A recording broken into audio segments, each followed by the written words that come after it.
ঠিকই দেখেছেন, আইএসএফ এর প্রার্থী হচ্ছেন কারা, কতগুলি সিটে লড়বে আইএসএফ, কোন কোন আসনে লড়বে আইএসএফ এবং তৃণমূলকে চাপে ফেলতে প্ল্যান রেডি আইএসএফ এর। শুধু প্রার্থী তালিকা নিয়ে ভাবনা নয়, শুধুমাত্র কোন কোন সিটে লড়বে সেই ভাবনায় নয়, মতুয়াদের পাশেও এবার আইএসএফ, মতুয়াদের নিয়েও কথা বলবে এবার আইএসএফ বিধায়ক নওশাদ সিদ্দিকী। কি রয়েছে সেই প্ল্যানে, প্রার্থী হচ্ছেন কারা, তাতেই বা কি কি চমক রয়েছে, আজকের ভিডিওতে সেটাই জানাবো আপনাদের। দেখুন, বিধানসভা নির্বাচন না, এখনো দিনক্ষণ ঘোষণা হয়নি, কিন্তু রাজ্যে তিনটি দলকে দেখলে, প্রথম তৃণমূল কংগ্রেস, দ্বিতীয় বিজেপি এবং তারপর হচ্ছে আইএসএফ, তাদেরকে দেখলে বোঝা যাচ্ছে মোটামুটি আসন্ন নির্বাচন পশ্চিমবঙ্গের মাটিতে। তাই একদিন এক মিনিটও সময় নষ্ট নয়, একেবারে ময়দানে নেমে সংগঠন মজবুত করা থেকে শুরু করে প্ল্যান রেডি করা তিনটি দলই করে চলেছে। আর সেখানে খুব এই দুদিন আগে সাম্প্রতিক সময়ে অভিষেক বন্দ্যোপাধ্যায় টার্গেট দিয়ে দিয়েছেন দক্ষিণ 24 পরগনা, সেই দক্ষিণ 24 পরগনার 31টি চাই, কারণ সেই 31-এর মধ্যে একমাত্র ভাঙড় গলার কাঁটা হয়ে রয়েছে তৃণমূলের কাছে, জিততে পারেনি তৃণমূল। সেই ভাঙড় তো চাই, সঙ্গে 50,000-এর লিড চাই 31-এর প্রত্যেকটি আসনে। শুধু তাই নয়, আপনাদের নিশ্চয়ই মনে আছে অভিষেক বন্দ্যোপাধ্যায় তিনি বলেছেন যে 214টি, এই 214টি আসন জিতেছিল তৃণমূল কংগ্রেস 2021-এ, একটিও যদি বাড়ে 2026-এ সেটা যেন ভাঙড়ই হয়। আরে ভাঙড় টার্গেট কেন? নওশাদ সিদ্দিকী বলেছেন কারণ সেখানে আমি আছি, আইএসএফ আছে, তাই টার্গেট। কারণ 293টা বিধায়কের দুর্নীতি আমি ফাঁস করে দিচ্ছি, কারচুপি আমি ফাঁস করে দিচ্ছি। তো এই তৃণমূলকে যখন টার্গেটের, তৃণমূলের যখন টার্গেট এই আইএসএফ এর নওশাদ সিদ্দিকী এবং ভাঙড় ও দক্ষিণ 24 পরগনা, তখন আইএসএফ এর নওশাদ সিদ্দিকী তিনিও বসে নেই। অভিষেক বন্দ্যোপাধ্যায় কি টার্গেট করবেন?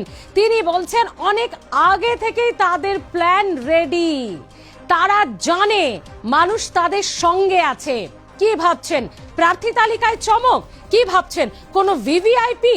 হ্যাঁ, অভিষেক বন্দ্যোপাধ্যায় যেখানে বলছেন যে 2008 থেকে শুরু হয়েছিল পরিবর্তনের চাকা ঘোড়া রাজ্যে, যেটা প্রথম ঘুরিয়েছিল দক্ষিণ 24 পরগনা জেলা 2011-তে, সেই দক্ষিণ 24 পরগনাতেই এবার 31 আর সেই দক্ষিণ 24 পরগনাতেই নওশাদ সিদ্দিকী বলছেন আইএসএফ জিতে বসে আছে।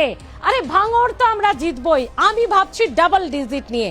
আর এখানেই তো সেই ভাবনা, প্রার্থী প্রার্থী প্রার্থী, ভাঙড়ের প্রার্থী হবেন কারা, নওশাদ সিদ্দিকী নাকি অন্য কেউ, আইএসএফ এর প্রার্থী হবেন কারা, খুব স্পষ্টভাবে নওশাদ সিদ্দিকী তার প্ল্যান বলে দিলেন। কি বলছেন, কি ভাবছেন আপনারা? আপনাদেরকে জিজ্ঞেস করছি, কি ভাবছেন আমার এতগুলো কথার পরে? যে কোনো ভিভিআইপি, কোনো সেলিব্রিটি, কোনো অভিনেতা, কোনো অভিনেত্রী এরকমই চমক থাকবে তো? না বন্ধুরা, না। আইএসএফ এই দেখুনদারিতে নেই। আইএসএফ এর প্রার্থী কোনো টিকটকার হবে না, কোনো সিনেমা আর্টিস্ট হবে না, কোনো বলিউড টলিউড থেকে কোনো হিরো হিরোইন হবে না।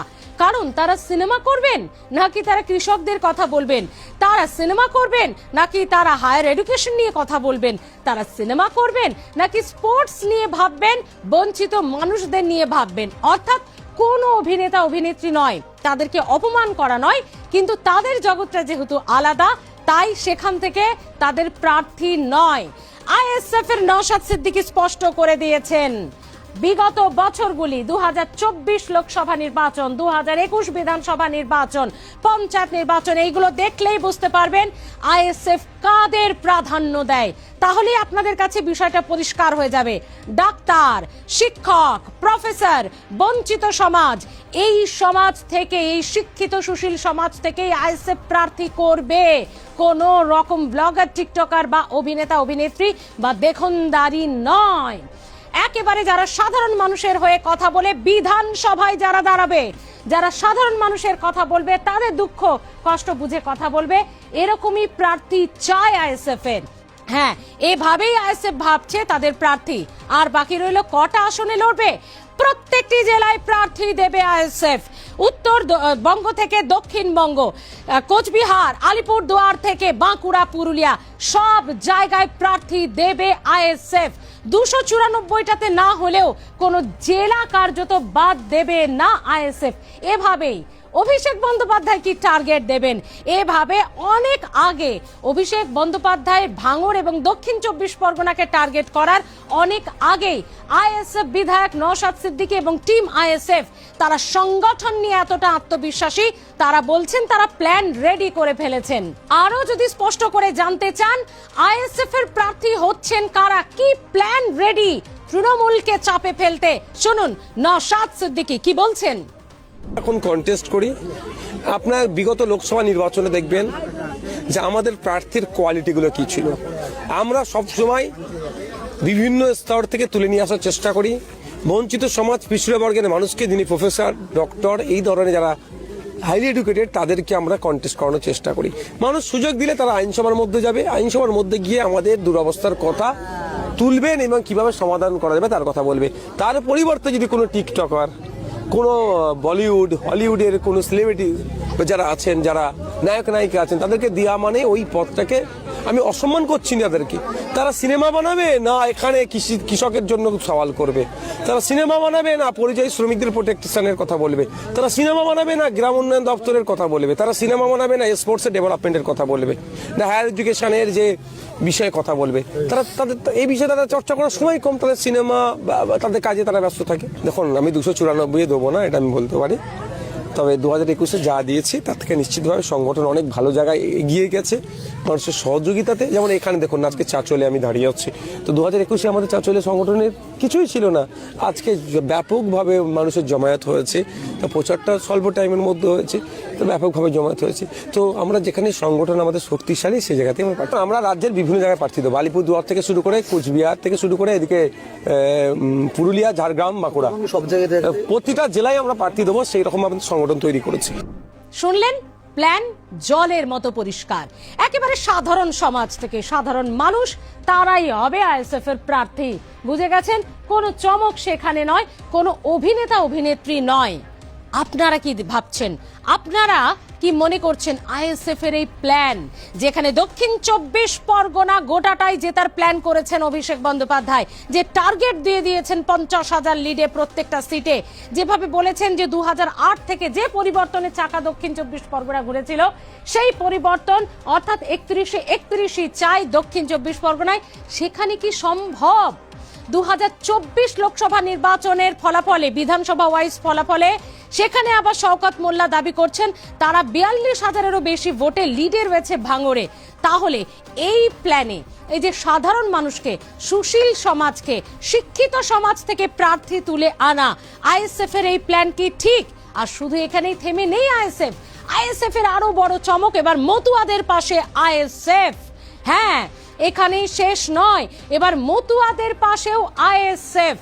মতুয়াদের একজনেরও যদি নাম বাদ যায় তাহলে আইনি পথে লড়াই করবে আইএসএফ। শান্তনু ঠাকুর, মমতা বালা ঠাকুরকে হুঁশিয়ারি দিয়ে একেবারে কড়া চ্যালেঞ্জ বলা যেতে পারে এই নওশাদ সিদ্দিকীর। তিনি বলে দিয়েছেন কোনো মতুয়া যেন বাদ না যায়, তাদেরকে নিয়ে রাজনীতি বরদাস্ত করা হবে না।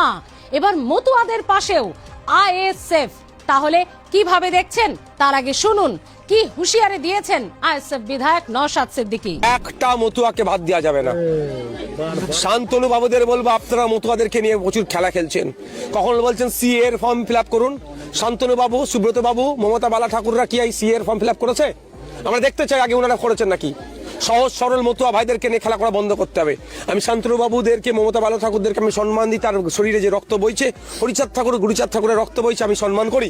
কিন্তু রাজনৈতিক নেতা হিসাবে যেভাবে মতুয়াদেরকে মিসলিড করছে এটা মেনে নেওয়া যাবে না।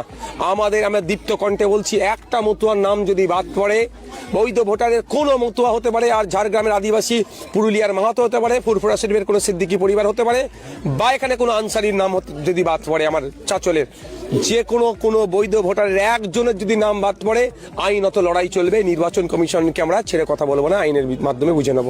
অর্থাৎ একদিকে শিক্ষিত সমাজকে প্রার্থী করা, একদিকে উত্তরবঙ্গ থেকে দক্ষিণবঙ্গ প্ল্যান, একদিকে প্রত্যেকটি জেলাকে টার্গেট, আরেকদিকে মতুয়াদের পাশে দাঁড়ানো, সব মিলিয়ে তৃণমূলের যে টার্গেট সেই টার্গেটকে ভেঙে চুরে দিতে পারবেন আইএসএফ বিধায়ক নওশাদ সিদ্দিকীর এই ভাবনা চিন্তা, এত সুন্দর ভাবনা চিন্তা, এত বলিষ্ঠ আত্মবিশ্বাস, নাকি অভিষেক বন্দ্যোপাধ্যায় এত আগে থেকে যে টার্গেট দক্ষিণ 24 পরগনার জন্য বেঁধে দিয়েছে তাতেই খানিকটা কুপোকাত হয়ে যাবে আইএসএফ? অবশ্যই জানাতে ভুলবেন না আপনাদের মতামত, আপনাদের কমেন্টের আশায় থাকলাম। শুধু কি ভাঙড়েই আটকে যাবে আইএসএফ, নাকি সত্যি প্রতিটি জেলায় আইএসএফ এর প্রার্থী দেওয়ার যে ভাবনা তাতে সফলতা আসবে? যে ডাবল ডিজিটের কথা বিধায়কের কথা বলেছেন, যে ভাঙড় তো আমরা জিতেই গেছি, নওশাদ সিদ্দিকী আগের ভিডিওতেই আপনাদের জানিয়েছি, এবার আমার টার্গেট ডাবল ডিজিট।